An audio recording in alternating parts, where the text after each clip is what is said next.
Hello, this is Tim Hellman. And Alex Foss. And this is Movie Talk. Today we're going to review the movie Cowspiracy, The Sustainability Secret. It's a 2014 documentary film on how much animal agriculture negatively affects our environment and directly contributes to global warming. It was directed and produced by first-time filmmaker Kip Anderson and Keegan Kuhn, who previously directed the 2013 documentary film Turlock. Anderson also stars in and narrates the movie. What did you think? That is a brutal, brutal movie. Some of the stuff that they show is very hard to watch. They cite a lot of statistics, which I'm always curious as to where those come from. Of course, some of those numbers have been debunked. Some of them are probably accurate.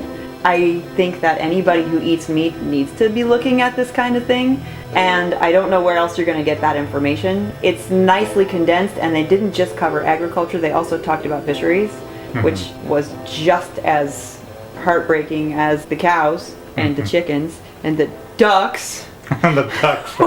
That's horrible. Horrible. I didn't have to watch that part because I don't eat meat, but my husband watched it with me, and he did watch it because he does eat meat.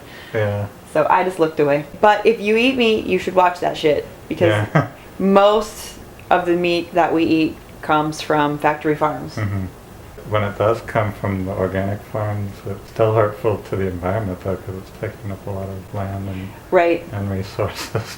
Right, so that's another really good point in Cowspiracy. Some of the numbers were debunked, like fossil fuel emissions in the movie were cited at 13%, and that's a study that was done that did not take into account the whole life cycle of fossil fuels, but they did take in the whole life cycle of... For animals. Yeah, for animals. It's still a good movie, even if the numbers are skewed, and even though you know they're trying to get you to go vegan, which I'm on board, that's fine with me. I mean, if you have any kind of a heart or any spirit in you at all, and you see how we're treating every other living creature on the planet, and actually probably a lot of human beings as well, it's profound. It's something that everyone needs to be aware of. And if you're making the choice to eat meat, like every time you do that, you're consuming basically, it's like every person you kiss, you're kissing everyone they've ever kissed. Every animal you eat, you're eating everything that animal ever ate, that thus deprived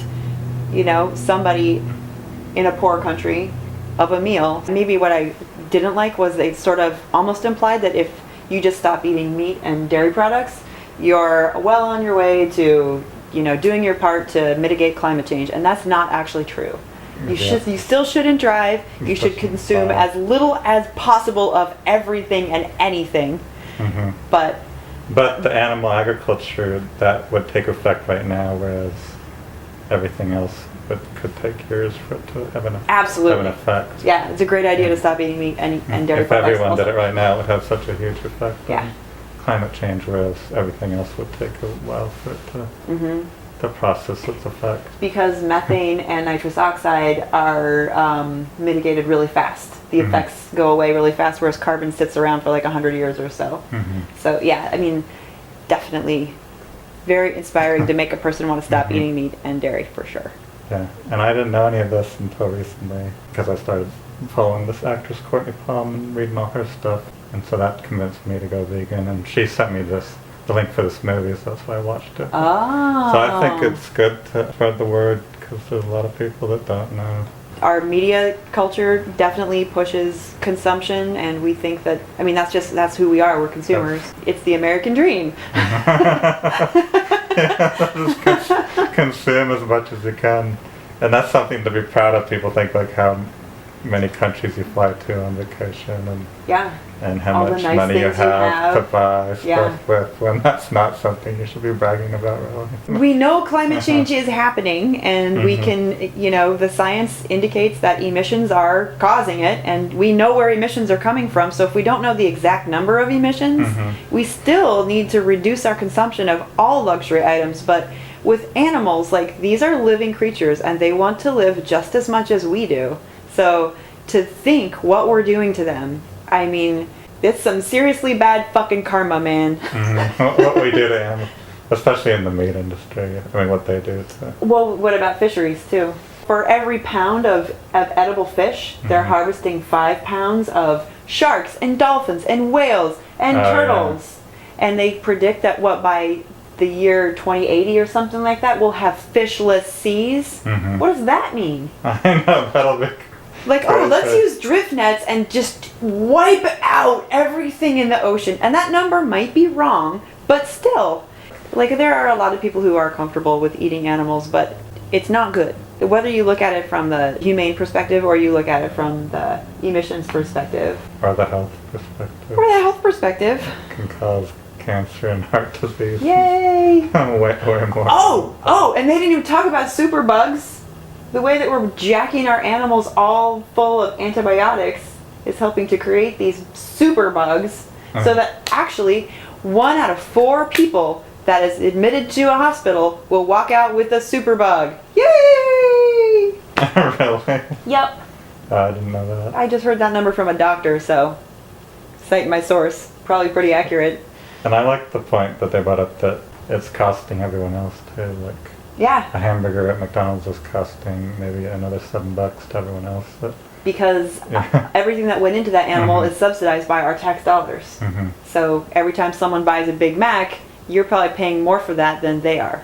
So that they can go get diabetes and then rack up a bunch of money on Medicare to treat the diabetes. And do weight loss programs. And Well, if they're doing the right thing, and I don't have a problem with Medicare, but I have a massive problem with subsidizing fast food franchises that create ill health that are a huge burden on the healthcare system, which leads the Republicans to say we're spending too much money on healthcare, so we have to cut costs.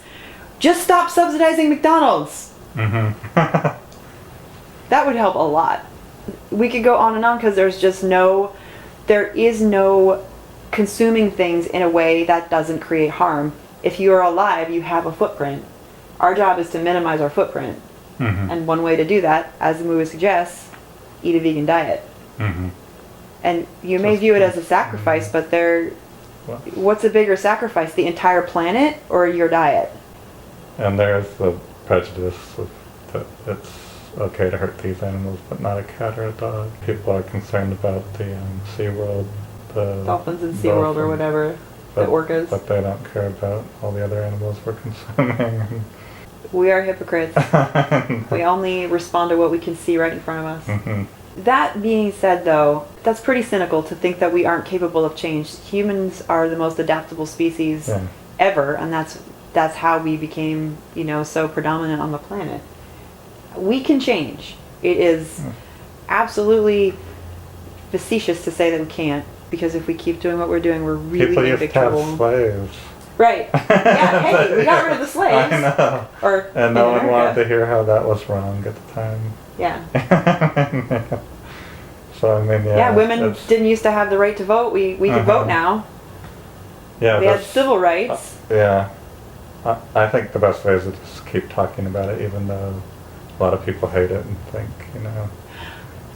like, I've been bullied a little bit saying you shouldn't talk about that because that, makes other people feel guilty and it's self-righteous. So that's exactly what you get is like you're being self-righteous and you're just a bad person. I mean, there's that whole little video. Yeah, you're not supposed to talk about that. What? That's something that needs to change. Why? Oh, you're not supposed to talk about it. Yeah, people just are going to. Too bad. I'm sorry. It's going to get talked about, and suck it up. It just you don't want to. You shouldn't have to hear anything you don't want to hear. I know. Then nothing would ever change. No, and at the same time, did you know that we've had wage stagnation for the last 10 years or more? Did you our benefits continue to get eroded in our jobs? We have a higher level of productivity than any other country or something like that, or we have had, and the American lifestyle, the middle class is going away. I'm sorry that people don't want to hear that, but those are facts. And I think that sometimes people are okay to hear bad news. I don't know. I was going somewhere with that. Yeah, that's good. Damn it! I lost my train of thought. So what rating would you give it? 3.5. Out of 5? Out of 5. I'm gonna go 5. Atta kid. I really liked it. Yeah, I think that they kind of step in it a little bit when they go after organizations like Greenpeace and don't do all their research. And I think that it would have been better to have really good numbers because they knew people were going to come after them for doing this. Oh, yeah. So if I had been in their shoes, I would have tried to make it as accurate as humanly possible. Keep spreading the word. It's good, even though people will get mad at you for it. So yeah, word up or whatever. Look out, people, because we're coming at you. We don't care what you think, and we're sorry if you don't like what we have to say. But it truly is the end of the fucking world if we don't get our shit together. This is decade 0. Look it up. We have until the end of 2016 to get our emissions under control, including agriculture. 2016. Yes. Or I thought you said 2020. Well, that's the end of decade 0, but the best number is 2016 to get our emissions under control, or we will exceed the 2 degrees Celsius cap that was set in the climate summit in 1988 or whenever they said it, when they thought it was an impossible number to reach, and now we're probably going to exceed it. No one knows what that means. We've never ever done this in history. And all these little rationalizations that people put out there that, oh, we can just do this and there's a technological fix, or, well, people do better in warmer climates. Like, we've never done this before. This is not, they can't find an example of this amount of carbon in the atmosphere in recorded history or history that we are able to access with, like, ice core studies. Like, this is not on the record anywhere. We don't know, but it doesn't look good. It's a monstrous gamble to keep living the way that we're living. So sorry if you don't want to hear it, but too fucking bad.